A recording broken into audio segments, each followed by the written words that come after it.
Supervisor আপনার বাদ করে দিবে। তেমনি ভাবে আল্লাহ সুবহানাহু ওয়া তাআলার কাছে আপনার সূরা ফাতিহাটা সহি শুদ্ধ করে শিখেন, আর বাকি 4টা ছোট ছোট 4টা সূরা সহি শুদ্ধ করে শিখেন, দেখবেন করেন, সব কিছু করেন, কিন্তু এটা তো আপনার আমার, ঠিক না?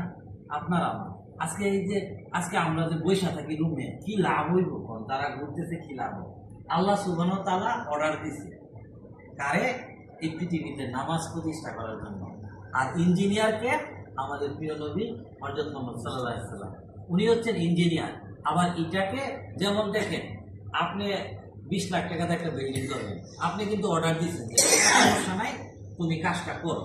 ইঞ্জিনিয়ারে কি করে? এটা একটা ড্রয়িং করে, তো ড্রয়িং করে ইঞ্জিনিয়ারে যায়, এটা দেওয়া যায় কার কাছে? কন্ট্রাক্টরের কাছে। কন্ট্রাক্টর আবার রাজমিস্ত্রি লোকদেরকে নিয়ে, মিস্ত্রিদেরকে নিয়ে এটা কাজ করে। এখন যদি বলে রাজমিস্ত্রি ওই যারা কাজ করে দোকানি, তারা যদি বলে হ্যাঁ আমি তো আপনার লগ হয়ে আছি, তাহলে কি উনি টাকা পাইবো, ওনারে দিব? তাহলে আল্লাহ সুবহানাহু ওয়া তাআলা অর্ডার দিছে এবং রাসূল সাল্লাল্লাহু আলাইহি ওয়াসাল্লাম আমাদেরকে ইঞ্জিনিয়ার হিসাবে নামাজ কিভাবে পড়তে হবে, কোন সিস্টেমে পড়তে হবে আমাদেরকে শিখাই দেওয়া গেছে, কোন তরিকায়। তো ইঞ্জিনিয়ার সব দেওয়া গেছে কার কাছে? এই পৃথিবীর জমিনে তাদের কাছে কন্ট্রাক্টর, মানে রাজমিস্ত্রি, যারা মিস্ত্রি কারা? আলেম উলামা। কিন্তু আমরা যদি সে আলেম উলামাদের কাছে না আসি, আলেম উলামাদের সাথে না বসি, না চলি, তাইলে কি আমরা কাল হাসুর দিন কইলেও কি আমরা কি পামু? তেমনি ভাবে যেমন একটা বিল্ডিং এই সিস্টেমে, এই মসজিদে আমরা না আসলে আমরা পামু? আমরা আলেমের পিছনে না বসলে, নামাজ না শিখলে, আলেমকে যদি আমরা না জিজ্ঞাসা করি, তাইলে কি আমরা এই জিনিসগুলো পামু? তাহলে এইগুলো আমাদের পাওয়ার জন্য আমাদেরকে মসজিদে আসতে হবে। এইগুলো আমাদের শিখার জন্য কার কাছে আসতে হবে? আলেম উলামাদের কাছে আসতে হবে, হাফেজের কাছে আসতে হবে। এই যে বলছি আমাদের সাইফুল ভাই, দেখেন উনি অল্প বেতনে চাকরি করে, মাশাআল্লাহ, আমাদের থেকে আরো দিনের কাজ বেশি করে উনি। একটু সময় পাইনি উনি তার দিকে বের হয়ে যাচ্ছেন, দাওয়াতি কাজে বের হচ্ছেন মানুষদেরকে। আলহামদুলিল্লাহ, আমার এত ভালো লাগে সাইফুল ভাইয়ের ওনার এই যে মেহনত দেখা।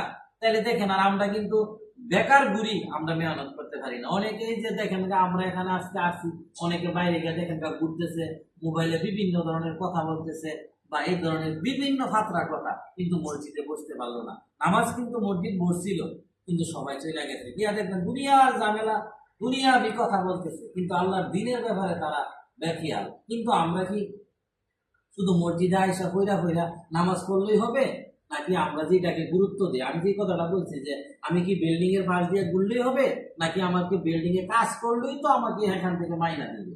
যে আল্লাহ সুবহানাহু ওয়া তাআলা নবীকে পাঠাইছেন, নবী দিয়া গেছেন এই দেশে পৃথিবীতে আলেম উলামাদেরকে। আমরা তো আলেম উলামাদের পক্ষে থাকতে হবে, তাদের সাথে থাকতে হবে, তাদের কথাগুলো আমরা শুনতে হবে। প্রিয় ভাইয়েরা, বাংলাদেশ কোরআন প্রশিক্ষণ কেন্দ্র, আমরা এইভাবেই আপনাদেরকে দাওয়াত দিচ্ছি, আপনারা আসেন, একটা কথা শিখেন, একটা বাক্য শিখেন কোরআনে। হরফের মাঝে 17টা 29টা হরফ আরবি হরফ, 17টা হরফ হচ্ছে কি মাখরাজ। এই 17টা মাখরাজ আমরা যদি সঠিকভাবে না করতে পারি, সঠিক কোন জায়গা থেকে আসতেছে, কিভাবে আসতেছে, এই টানগুলো আমরা না জানলে, মদের হরফগুলা কিভাবে টান দিতে হয়, আমরা তো এখন বয়স হয়ে গেছে, বেশি পারবো না, কিন্তু হালকা ভাবেও যদি আমরা এগুলা শিখি, শিখা অবস্থায় যদি দুনিয়া থেকে আল্লাহ আমাদেরকে নিয়ে যায়, তবু আল্লাহর দরবারে কইতে পারো যে রব, আমরা শিখা অবস্থায় আমরা আপনার কাছ থেকে চলে আসছি, আল্লাহ আমাদেরকে মাফ করেন। রহমানুর রাহিম আল্লাহ, মাফ করার মালিক আল্লাহ, ঠিক না? আপনারা দেখবেন যে যত ভালোবাসেন বাবা মা সবাই 2 বার 3 বার 5 বার জিগেলে বাবাও রাগ করে, কিন্তু আমার আল্লাহ রাগ করে না। বলছি তোরা চা আমার কাছে, তোরা বেশি করে চা, নামাজ পড়া চা। ইয়া আইয়ুহাল্লাযীনা আমানু ইসতাঈনু বিস-সাবরি ওয়াস-সালাহ ইন্নাল্লাহা মা'আস-সাবিরিন। মানুষ, তোমরা নামাজ পড়ে ধৈর্যের সাথে আমার কাছে চাও, অবশ্যই আমি তোমাদের চাওয়া পূরণ করব। সম্মানিত প্রিয় ভাইয়েরা, আমরা আসুন, আমাদের আল্লাহর কাছে আমরা বেশি চাই। একবার ওই বলছি, দেখছেন কিভাবে ফেতনা চলছে। আমি আজকে দেখা, আমি আসরের নামাজ পড়ে বাইরে থেকে বাড়িছি, আমি এই ধরনের দেখা মোটা পেয়ে গেছি। কি হয়ে গেল তা? আর 2004 সালে কেমন ছিল, কত সুন্দর, আর এখন কি হয়েছে জানেন? আমাদেরকে ধ্বংস করে দেওয়ার চেষ্টা, অল্প টাকার জন্য আমরা ইমান পর্যন্ত হারানো হয়ে যাচ্ছি।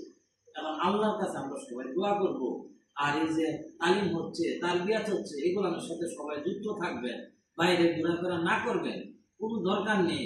আমরা আল্লাহ যদি বরকত দিয়ে, অল্পতে বরকত দিবে, আল্লাহ বরকত না দিলে আপনি কোটি টাকায় বরকত দিবে না। বরকত দেওয়ার মালিক আল্লাহ, রহমান রহিম আল্লাহ।